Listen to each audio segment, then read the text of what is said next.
आपसे आज मैंने कुछ बातें भी करनी है और वो बातें आपकी जिम्मेदारी होगी कि आपने कौम के हर फर्द तक पहुंचानी है। वो मेरी बातें इस कैमरा के ज़रिए या इस आवाज़ के ज़रिए जो रिकॉर्ड हो रही है, ये जहाँ तक पहुँचे, उनका काम है वो बातें पूरी कौम को जाके समझाएं।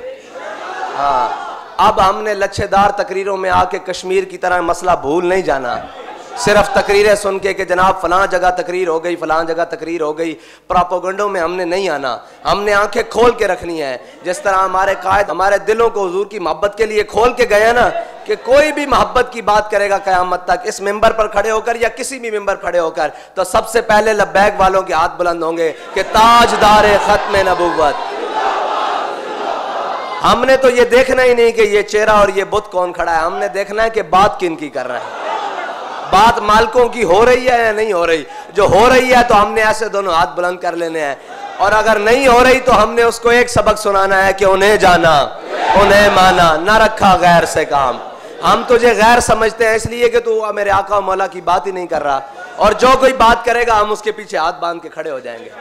जो अमलन भी करके दिखाएगा कि मैं हुजूर की नामूस के लिए ये अमल कर रहा हूँ, ये मैं अमलन ये चीज कर रहा हूँ, सिर्फ बातों से नहीं बात बनेगी। बातों से उस्ताद साहब फरमाए थे, हुण गल्लां नाल काम बड़ा अगे वध गया। हुण करके विखाना पेगा। फरमाते सन ये गल्लां असीं काफी देर दे सुनदे आ रहे हैं, साडे कायद ने सानू हर गल करके विखाई तां असां उन्हां नूं मन्निया ना। कोई एक सूतर पिछे, कोई एक जनाब बाल बराबर पिछे हटण दी गल कीती होवे, बल्कि हर काम नूं अगे वध के हुजूर दी मोहब्बत विच पेश कीता।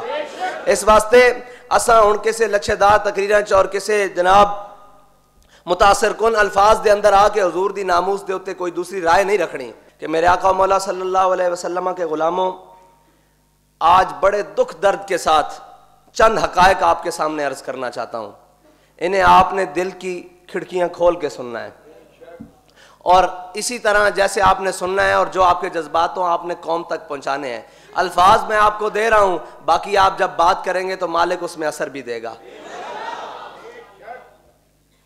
आपके इल्म में है कि हज़रत अमीरुल मुजाहिदीन अल्लामा खादिम हुसैन रिजवी और वज़ीर आज़म पाकिस्तान इमरान खान के दरमियान एक मुआहदा तय पाया था कि फ्रांस के सफ़ीर को मुल्क बदर किया जाएगा 3 माह के अरसा में। लेकिन अफसोस आज तकरीबन 2 माह और 10 दिन से ऊपर वक्त गुजर चुका है, कोई पेशरफ्त हकीकी नज़र नहीं आई, कोई किसी किस्म की पेशरफ्त नज़र नहीं आई। और दूसरी अहम तरीन ये बात है कि मुआहदा में इमरान खान की टीम ने बेहद इसरार किया कि हम इस मामले को पार्लियामेंट में लेकर जाएंगे और ये बिल पास कराएंगे। आपने गौर करना है सारी बातों पर कि ये जो ख्वाहिश थी ना, ये इमरान खान साहब की टीम की ख्वाहिश थी कि हम इस मामले को पार्लियामेंट में लेकर जाएंगे, लेकिन अभी तक ये बिल पार्लियामेंट में नहीं ले जाया गया। और ये कितने नाअहल हैं जिसमें इनकी अक्सरियत है, और पीटीआई कौमी असम्बली में सफ़ीर को मुल्क बदर करने का अभी तक बिल पेश नहीं कर सकी। और अगर ये बिल आ जाता तो इसके बाद सफ़ीर को मुल्क से रवाना किया जाना था।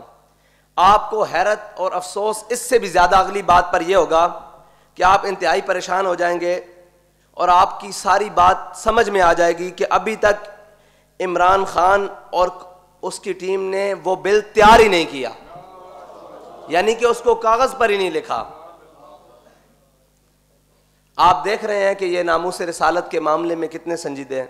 ये मेरा आप तक पैगाम है कि बाद में ये खड़े होकर कोई वक्त आएगा कि आपको समझाएंगे कि जनाब मुल्क का बड़ा नुकसान, और समझाने की वही तकरीरें वो जो कश्मीर के बारे कश्मीर देकर बाद में कश्मीर के बारे में तकरीरें की ना, इसी तरह की आपको कराएंगे जनाब मईशत ये वो। उससे पहले मैं आपको सारी बातें बताए चलूँ कि आप किसी के धोखे दजल फरेब में ना आ जाएं और किसी की बातों में ना आ जाएं, क्योंकि उनके पास बड़े वसाइल हैं, बड़े कर्रो-फर हैं और सारे मामलात हैं। कहीं हमारे सादा लो मुसलमानों के दिलों में ये बातें ना डाल दें कि जनाब हम सच्चे हैं, ये गलत राह पर हैं। आपको बता के गए हैं हमारे कायद कि हमारी राह कौन सी है, सबको पता है ना।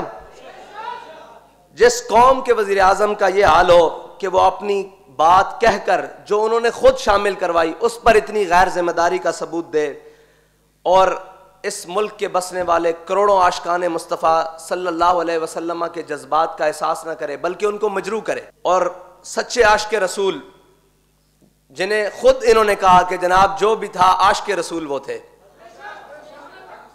इन्होंने खुद कहा है ना अपने मुंह से बना, अल्लामा खादिम हुसैन रिजवी कायदे मिल्लत इस्लामिया से किए गए वादा से वफा का एहसास ही ना हो, फिर कौम ने ऐसे शख्स को ऊपर मुसल्लत किया हुआ है। बाकी जो मामलात हैं मुल्क के वो हम अभी पसे पुश्त रख रहे हैं। हम आपको एक मुआहदे के ऊपर इनके रवैये बता रहे हैं कि इनके रवैये क्या हैं, ये रवैया कौन सा इख्तियार कर सकते हैं और ये आगे किस मामले में जाएंगे, ये आपको सारी बातें बता दें ताकि कोई जो गैरों की बोली बोले आपको पहले ही पता हो कि ये बातें तो हमारे जहन में थी, हमें बता दिया गया था, ये ना हो आप बाद में कहें कि हम तो बेखबर रह गए। इसलिए मैं पूरी उम्मत मुस्लिमा को और ख़ुसूसन पाकिस्तानियों को ये पैगाम देना चाहता हूँ कि हम आपको इनके तमाम चालों और फरेबों से पहले बाखबर कर देना चाहते हैं।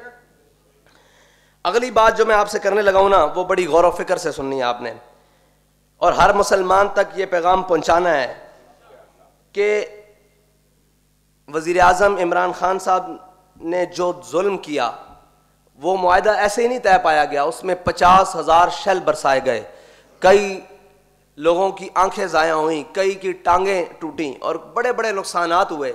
ये मुआहदा कोई आसानी से तय नहीं पाया गया था, ये बल्कि पूरे ज़ोर से आशिकाने मुस्तफ़ा ने अपने इश्क के ज़ोर पर यह मुआहदा करवाया था, कोई उनकी ख्वाहिश पर नहीं था। लेकिन जो चीज़ें उन्होंने अपनी ख्वाहिश पर शामिल की उनकी हालात आपके सामने हैं, और अब मीडिया के ज़रिए या कोई और वसाइल इस्तेमाल करके कौम को वर्गलाने की कोशिश की जाएगी। कौम अब इंशाअल्लाह हुजूर के नाम पर धोखा खाने के लिए तैयार नहीं, क्योंकि इनके कायद ने इन्हें सबक सिखा दिया है कि इस नाम पर धोखा नहीं हम खा सकते, इस नाम पर ना धोखा दिया जा सकता है ना धोखा खाया जा सकता है। ये नामे नामी वो है सल्लल्लाहु अलैहि वसल्लम। बल्कि कौम को ये आप कह लें कि दाएं बाएं रास्ते देने की कोशिश करेंगे, मिसगाइड करने की कोशिश करेंगे, और एक ऐसी तस्वीर सामने पेश की जाएगी कि मुआहदा के नुकसानात बताए जाएंगे कि जी ये मुआहदे पर अमल नहीं हो सकता, अगर ये हम अमल करें तो बैनुल अक़वामी जनाब 22 जो मुल्क हैं वो हमारे साथ ताल्लुकात तोड़ देंगे। यार एक बात सोचने वाली है कि हम किसी का सफ़ीर निकालें, उन मुल्कों को और उन मुल्क की अवाम को या उन मुल्क की रियासतों को इतनी गैरत आ जाए कि वो हमसे ताल्लुकात तोड़ दें, तो उन्होंने तो हमारे आका मौला सल्लल्लाहु अलैहि वसल्लम की गुस्ताखी की है। हम में अभी तक वो बात नहीं आई, वो ईमान का जज्बा नहीं आया कि हम उनके सफ़ीर को यहाँ से निकाल सकें, इस डर से कि वो आगे से ये कर देंगे। वो बेखौफ हैं कि आप आगे से कुछ नहीं करेंगे। अफसोस कि वो आपके बारे में क्या रवैया रखते हैं कि आपके नबी के बारे में सल्लल्लाहु अलैहि वसल्लम के बारे में बात करें। उन्हें इस हद तक यकीन हो गया है कि ये उम्मत वो फाका कश जो मौत से डरता नहीं, ज़रा रूह मोहम्मद इसके बदन से निकाल दो। तो हुजूर की उम्मत तो हुजूर से आज भी प्यार करती है। उन्हें आपके बारे में कितनी गलत फहमी है, आपके हुक्मरानों के बारे में कितनी बड़ी एक यकीन हो चुका है कि हम जो भी करेंगे इनको कोई असर नहीं होगा, और आपके हुक्मरान इस बात से डर रहे हैं कि हम एक सफ़ीर को निकाल देंगे तो वो हमारे साथ तिजारती ताल्लुकात मुनक़्क़द कर देंगे। आपने अभी तक कहा था कि फ़्रांस की मसनूआत का बाइकाट किया जाएगा, आपने वो भी नहीं किया। आप सिर्फ इज्जत से यहाँ से सफ़ीर को रवाना करेंगे जहाज़ पे बिठाकर, तो वो आपके साथ ये हाल करेंगे। आपका ईमान कहाँ है, आपका इश्क़ रसूल कहाँ है? जब आप टेबल पर बैठते हैं हमारे साथ इश्क़ रसूल के बड़े बड़े दावे करते हैं, सारी बातें करते हैं, कहाँ है वो इश्क़ रसूल? किसके सामने रोएं ये बात, किसको कहें जाकर कि यार वो तो एक सफ़ीर के निकालने पर, इनसे तिजारती ताल्लुकात मुनक़्क़त करने पर तैयार हैं, और ये कहते हैं हमें नुकसान हो जाएगा, और वो हुजूर की नामूस पर हमला करके इस कायनात की सबसे बड़ी दहशतगर्दी करके इस यकीन से बैठे हैं कि ये ऊपर बैठे हैं, ये सफ़ीर निकालेंगे नहीं, ये हमें कोई मुस्बत और मजबूत जवाब नहीं देंगे। ये कहते हैं आए जी हम आपको बड़ी पिक्चर में ले जाते हैं। बड़ी पिक्चर तो हमारे कायद बता कर गए हैं, उनका इलाज ये था कि उनके साथ जिहाद का ऐलान किया जाए। हमारे कायद ने कहा था हम छोटा मुतालबा कर रहे हैं, बड़ा मुतालबा तो हमारा यह था कि इनके साथ जिहाद का ऐलान करो, लेकिन आप तो छोटी पिक्चर में भी नाकाम हो गए, और बिल्कुल नाकाम हो गए, चारों शानों से चित हो गए। आप सोचें कि हमने जिनको मुसल्लत करके अपने मुल्क के ऊपर रखा हुआ है और उनके बारे में कुफर को कितना यकीन है कि ये हमारे वफादार हैं, अपने आका मौला के वफादार नहीं है। अगर हम अपने आका मौला सल्लल्लाहु अलैहि वसल्लम के वफादार होते तो क्या ये सिर्फ तहरीक लब्बैक के कहने पर और उसके एहतजाज करने पर सफ़ीर की बात करते हैं, बल्कि हम तो घरों में बैठे होते, ये पहले ये काम कर चुके होते। हमारा इनसे मुतालबा अगला होता कि यार इनके साथ कोई अमली इक़दामात करो, इनका नातका बंद करो, इनके साथ कोई शहाबुद्दीन मोहम्मद गौरी वाला काम करो, कोई सुल्तान सलाहुद्दीन अयूबी वाला काम करो, कोई अहमद शाह अब्दाली वाला काम करो, कोई जनाब महमूद गजनवी वाला काम करो, लेकिन हम तो उससे नीचे वाले मुतालबे पर भी ये इतने गैर संजीदा कि सोचा भी नहीं जा सकता। मेरे रब ने ये दुनिया बनाई अपने हबीब के नाम पर है, और उनके साथ वफा कर कर तो देखो। आज के बाद आपने ये फैसला करना है कि हम क्या चाहते हैं कि मरने के बाद हमारा चेहरा भी हजूर अमीरुल मुजाहिदीन रहमतुल्लाह ताला अलैह के तरह चमके। और उनकी पसंद ये थी और उनका मुतालबा ये था और उनकी ख्वाहिश ये थी कि रियासती सतह पर जवाब हो।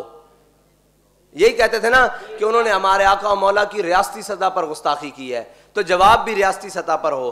तो आपने इस मुतालबे पर भरपूर खड़े होना है, भरपूर खड़े होना है, किसी कमजोरी को दिखाए बगैर कि हमारा मुतालबा वही है कि असम्बली में बिल को लाओ और इसको पास करके सफीर को फौरन वापस भेजो। अगर नहीं लाना बिल तो वो भी तुम्हारी मर्जी है, इस सफीर को मुल्क बदर करो। दूसरा मुतालबा यह है कि फ्रांस की मसनूआत का बाइकाट किया जाए। ये हमारे सादे से सीधे सीधे मुतालबे हैं, और आपने अपना ईमान मजबूत रखना है और किसी वर्गलाने वाले के बहकावे में नहीं आना, धोखे में नहीं आना। और इस वतन के बुजुर्गों, दोस्तों और भाइयों और माओ बहनों से ये दरख्वास्त है कि आपको ये किसी भी सतह पर, किसी भी चैनल पर, कहीं भी आकर ये इस मुआहदे के नुकसानात बताएं, इनकी बात नहीं सुननी। अगर आपके दिल में कहीं कोई ज़रा सी बात आ भी जाए ना, तो 5 मिनट का कोई क्लिप निकाल कर अमीरुल मुजाहिदीन की बात सुन लेना। और मुझे पूरा यकीन है इस वतन पाकिस्तान में रहने वाले आशिकान रसूल से कि आप वो किसी बहकावे में नहीं आएंगे। और अगर कोई बात इनकी समझ ना आए और ये कोई ऐसी बातें कर दें, तो फिर आपने 5 मिनट का वो क्लिप सुनना है, फिर आपको यकीन हो जाएगा कि सच्चा कौन है और झूठा कौन है। और हमें ना बुलाया जाए मीडिया पर। अगर हमारा मौक़िफ़ सुनना है तो अमीरुल मुजाहिदीन की बातें वो सुन रखें आप, वही हमारा मौक़िफ़ है, कोई तब्दील नहीं है। अगर हमारा मौक़िफ़ सुनना है तो वो जो अमीरुल मुजाहिदीन ने आखिरी तकरीर की है, वो जो फ्रांस के सफ़ीर के बारे में बात की है, आज भी हमारा वही मौक़िफ़ है। हमारा कोई नया मौक़िफ़ नहीं है, बिल्कुल वही मौक़िफ़ है। अल्लाह ताला का हम शुक्र अदा करते हैं कि लोगों में इस कदर शऊर आ चुका है कि नया पाकिस्तान, जहां लोग सिर्फ तकरीरों से मुतमईन नहीं होते, अब ये एक और नया पाकिस्तान है जिसका वो नाम लेते थे ना। उन्होंने नया पाकिस्तान इस बात का रखा था कि हम कश्मीर प्लेट में रख कर देंगे और एक तकरीर करेंगे और कौम मुतमईन हो जाएगी। फिर हम कहेंगे जाली डिग्रियां हैं फिर पायलट्स की, और फिर एक तकरीर करेंगे, फिर कौम मुतमईन हो जाएगी। फिर कराची सैलाब वाले पानी से भर जाएगा, बारिशों पानी से भर जाएगा, हम एक तकरीर करेंगे, कौम मुतमईन हो जाएगी। फिर जनाब आटे का बहरान आएगा, हम एक तकरीर करेंगे, कौम मुतमईन हो जाएगी। लेकिन ये जो मामला है ना नामूस रिसालत का, इससे आपकी झूठी तकरीरों से कौम मुतमईन होने वाली नहीं। आपको अमली इक़दामात करने पड़ेंगे और आपको हर सूरत अमली इक़दामात करने पड़ेंगे। और आपकी इन अच्छी अच्छी बातें और अच्छी अच्छी तकरीरों को कौम क्या करे कि अब तकरीबन 2.5 साल गुजर चुके हैं, किसी एक अच्छी बात पर भी अमल नहीं हुआ, और उस एक आपकी अच्छी बात का भी कौम को कोई फ़ायदा नहीं हुआ, किसी किस्म का कोई फ़ायदा नहीं हुआ। ये अंडे मुर्गियों से चलते चलते अब हवाई जहाज़ भी बंद करा बैठे हैं। और उसके बाद जनाब वो F9 इस्लामाबाद में इन्होंने पार्क जिसमें बच्चे खेला करते हैं, उन पार्कों को गिरवी रख कर उसके एवज़ डॉलर ले रहे हैं। और मैं आपको ये बता दूं कि हमारे कायद फरमाया करते थे कि हज़रत यूसुफ़ अलैहिस्सलाम की कीमत लगी थी बाज़ार मिस्र में, तो रब ने जब तक पूरी कौम को हज़रत यूसुफ़ अलैहिस्सलाम के हाथ में बेच नहीं ना दिया था, तब तक अल्लाह ताला ने माफ़ नहीं फरमाया था। आप ये देख लें कि आपके बच्चों के खेलने वाले मैदानों तक बातें आ चुकी हैं, और ये ना हो कि हम हुजूर की नामूस पर कोई मुदानत इख्तियार कर ले कौम, तो फिर आपके बच्चों के फीडरों के एवज़ भी ये पैसे लेने शुरू कर दें। हाँ, उस वक्त से डरें। इसलिए हम उस वक्त से डरने के लिए और उस वक्त से बचने के लिए हुजूर की नामूस पर पहरा दे रहे हैं। डरें उस वक्त से कि जब आपके बच्चे का फीडर आपके हाथ में हो और इसके इवज़ भी ये कुछ ले रहे हो अपनी अयाशियों के लिए। कौम को तो कुछ नहीं दिया, बिल्कुल कौम को क्या दिया है? कौम ने इस बात के ऊपर खड़े होना है। जो बातें आपसे कर रहे हैं या आपने आगे भी मिनवान इसी तरह पहुंचानी है, और जो आपसे सवाल करे आपने इन्हीं बातों में से उनको जवाब देना है, और अपने आप को बेदार रखना है, किसी के बहकावे में नहीं आना। और बस जो अल्लाह ताला ने अमीरुल मुजाहिदीन के जनाजे पर जो नूर की बरसात की, हम उसी के साथ खड़े हैं। और अपनी आखिरत संवारने के लिए वज़ीर आज़म ने अमीरुल मुजाहिदीन के साथ जो वादा किया है उसको पूरा करने के लिए हम हर मुमकिन कोशिश हद तक जाएंगे इंशाअल्लाह। उसके लिए जो भी हमें करना पड़ा, जो कुर्बानी देनी पड़ेगी, जो कुछ भी करना पड़ा, इंशाअल्लाह उस हद तक जाएंगे। और हुजूर सल्लल्लाहु अलैहि वसल्लम, आखिरी बात इनके लिए कि आप हुजूर सय्यद आलम सल्लल्लाहु अलैहि वसल्लम से वफा करके तो देखें। आज तक की नहीं आपने सारी दुनिया की सारी चीज़ें मानी। कोई आपको रिसर्चर आ गया, कोई आपको जनाब डॉक्टर आ गया, कोई आपको यूट्यूबर ने आके कोई बातें की और आपने वो मान ली। हमारी भी एक बात माने, अपने आका से वफा करके तो देखें, आपकी ये सीटें भी पक्की हो जाएंगी। अगर आपने अपने आका मौला सल्लल्लाहु अलैहि वसल्लम से वफा की और अगर आप दूसरे रास्ते की तरफ गए तो फिर यह याद रखिएगा कि अल्लाह ताला ज़्यादा देर जालिमों को ढील नहीं देता।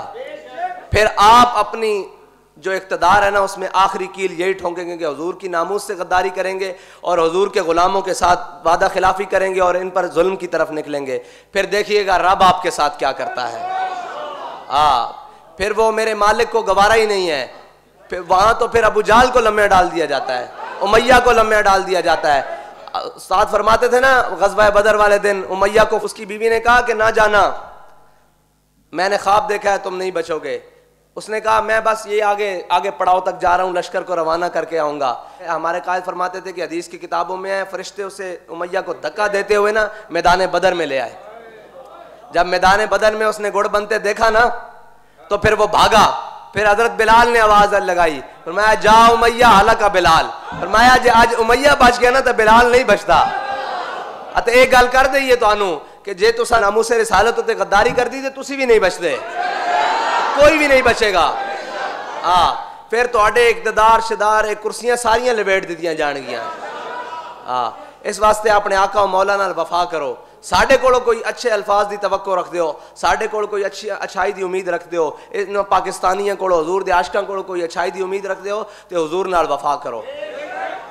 यारा ये तुहाडा हक बनदा, जिन्होंने इन्होंने वोट दिते वो भी तो जाओ ना। हुण सिर्फ नालियां वास्ते वोट दिते सन, ना तब्दीली आई, ना नालियां बनिया, ना रोड बने, ना जनाब गवर्नर हाउस स्कूल बने, ना ऐवान सदर जनाब वो बने। मज्जां कट्टे बेच के दोबारा नवीं गड्डियां खरीद लिया गई, पुरानियां बेच के। ये तो एक इतनी दास्तान है परेशानी दी जिसनों बंदा बयान करदे भी शर्मिंदा होंदा कि अपने जिसम तो ही कपड़े लाने ना, मुल्क तो साडा मुड़ के इन्हां दा तां नहीं। इन्होंने तो जनाब इत्थे लुटना तो फिर बाहर जाके बह जाना।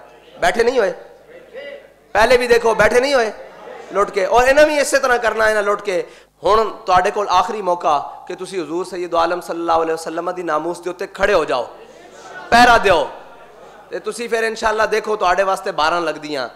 ये कुर्सियां शाही कोई नहीं, पक्कियां तुहाडियां मोहरां लग जाणगियां। तुसी हुजूर दे नाल वफा करो, फिर ये कौम भी तुहाडे नाल वफादार हो जाएगी कि अपने आका मौला सल्लल्लाहु अलैहि वसल्लम नाल वफादारी करो।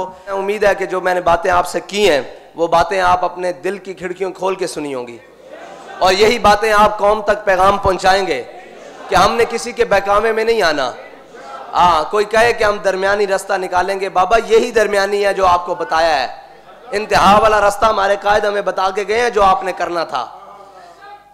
आप सब कुछ दे चुके हैं, इज्जत तो ना दें, नामूस रिसालत पर सौदा तो ना करें। और अगर आप इस पर पैरा दे गए इंशाअल्लाह ये सारी चीज़ें वापस लौटाएंगी, क्योंकि हमारे कायद हमें सबक पढ़ा कर गए हैं कि मेरे हाथ में था जब तक मेरे मुस्तफ़ा का दामन। वो दामन मुस्तफ़ा थाम लें, सारी कौम थाम ले और हमारे जिम्मेदारान भी थाम लें, हुक्मरान भी थाम लें कि मेरे हाथ में था जब तक मेरे मुस्तफ़ा का दामन, मेरे पाँव चूमती थी यही गर्दश ज़माना।